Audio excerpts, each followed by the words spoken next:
नमस्कार दोस्तों, स्वागत है आप सभी का एक बार फिर। दोस्तों, सच्ची श्रद्धा से कमेंट्स में जरूर लिखें, हर हर महादेव। दोस्तों, सूर्यास्त के समय भूल कर भी 5 काम कभी मत करना, और ना ही सूर्यास्त के समय घर की यह चीज किसी को देना नहीं, तो आप बाद में बहुत पछताओगे। दोस्तों, सूर्यास्त के बाद कुछ ऐसे काम हैं जिन्हें कभी भी नहीं करना चाहिए। ज्योतिष में इसे मनहूस और गरीबी का बहुत बड़ा कारण माना जाता है, जिसे आमतौर पर सभी अनजाने में कर बैठते हैं। अगर आप आगे से इस बात का ध्यान रखें कि सूर्य अस्त के बाद किन किन कामों को करते ही नहीं करना चाहिए, तो माता रानी जगत महालक्ष्मी आपसे जल्द ही प्रसन्न होंगी और आपके जीवन में आर्थिक समस्याओं का अंत होगा। तो चलिए अब उन कामों के बारे में जानते हैं जिन्हें सूर्यास्त के बाद भूल कर भी नहीं करना चाहिए। आगे बढ़ने से पहले आपसे रिक्वेस्ट की वीडियो को लाइक कर अपने दोस्तों के साथ शेयर करें, और अगर आपने अभी तक चैनल को सब्सक्राइब नहीं किया तो सब्सक्राइब करके बेल आइकन जरूर कर लें। दोस्तों, नंबर 1, सूर्यास्त के समय बिस्तर पकड़कर अर्थात पलंग पकड़ करके नहीं बैठना चाहिए। इससे घर में मृत्यु का शोक माना जाता है। सूर्यास्त के समय घर में रोना नहीं चाहिए, इसे भी मृत्यु का कारण माना जाता है। और वहीं सूर्यास्त के समय घर में रखी ही भूल से भी किसी को नहीं देनी चाहिए। असल में दही को शुक्र ग्रह से संबंधित खाद्य पदार्थ माना जाता है। साथ ही शुक्र ग्रह को धन वैभव का प्रदाता माना गया है। सूर्यास्त के समय या सूर्यास्त के बाद ही किसी को देने से सुख समृद्धि में कमी आती है। ऐसे में सूर्यास्त के समय घर की कोई भी चीज पड़ोसियों को नहीं देनी चाहिए, इससे माता लक्ष्मी नाराज हो जाती है। दोस्तों, नंबर 2, जब सूर्य अस्त हो रहा हो तो उस दौरान भूल से भी न तो सोना चाहिए और न ही भोजन करना चाहिए। अगर आप ऐसा करते हैं तो इससे स्वास्थ्य की हानि होती है। साथ ही साथ ऐसा माना जाता है कि जीवन में धन की कमी पैदा होने लगती है, क्योंकि जो सूर्यास्त के समय सोता रहता है तो उसका भाग्य भी उसी के साथ सो जाता है। वहीं सूर्यास्त के समय लेने वाला और देने वाला दोनों ही दुखी रहती हैं। कभी भी ना करें। दोस्तों, नंबर 3, सूरज डूबने के पश्चात अगर आपको अपने घर में झाड़ू पोछा करने की आदत है तो तुरंत छोड़ दें और झाड़ू सूरज डूबने से पहले ही लगा लें, क्योंकि सूरज डूबने के बाद ऐसा करने से धन वैभव का नुकसान होता है।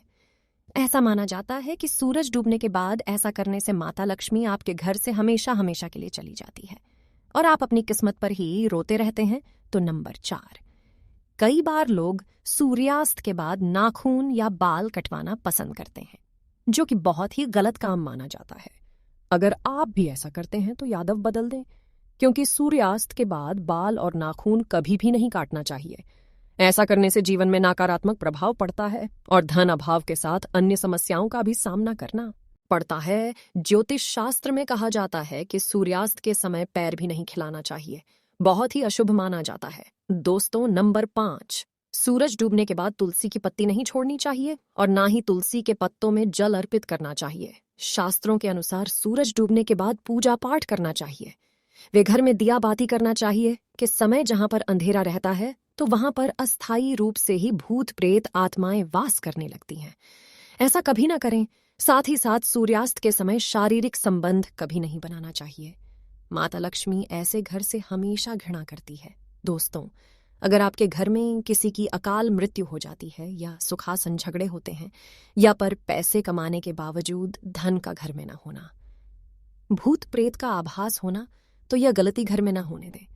रसोई घर में 1-2 से ज्यादा चाकू छुरी नहीं रखना चाहिए। चाकू छुरी नकारात्मकता बढ़ाते हैं। सुबह के समय रसोई में प्रवेश करते ही सबसे पहले चाकू छुरी नहीं देखना चाहिए।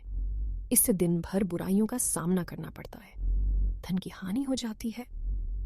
नंबर 2, घर में अगर कांटेदार पौधे हैं, जैसे न का पौधा, तो बड़ा ही अशुभ बताया गया है। इससे घर में अकाल मृत्यु होने का खतरा बढ़ जाता है। कांटेदार पौधे, खासकर नापने का पौधा, बड़ा ही मनहूस माना गया है। इससे घर में अशांति फैल जाती है, परिवार टूटकर बिखर जाता है। भूत प्रेत आप घर की ओर अपना वास बनाती हैं और आए दिन पति पत्नी में झगड़े होने लगते हैं, क्योंकि कांटी प्यार का प्रतीक नहीं, नकारात्मकता बढ़ाने वाला मुख्य कारण है। जिस पौधे में पता नहीं होता और कांटे ही कांटे हैं, उस पौधे को घर में नहीं लगाया जाता। जहां होता है नागफनी का पौधा, वह घर वीरान हो जाता है, क्योंकि यह पौधा रेगिस्तान में होता है। आप देख सकते हैं कि रेगिस्तान भी वीरान पड़ा है, तो उसे के पास भी कोई भी कांटेदार पौधे नहीं लगाना चाहिए। नंबर 3, मासिक धर्म के दौरान अगर आप पेड़ पौधों में पानी डालते हैं तो इससे घर में गरीबी का वास हो जाता है। खासकर तुलसी में तो भूल कर भी नहीं डालना चाहिए।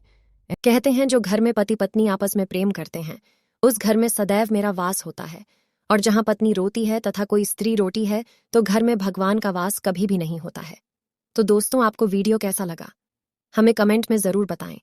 इस वीडियो को लाइक कर अपने दोस्तों के साथ शेयर करें, और अगर आपने अभी तक चैनल को सब्सक्राइब नहीं किया तो सब्सक्राइब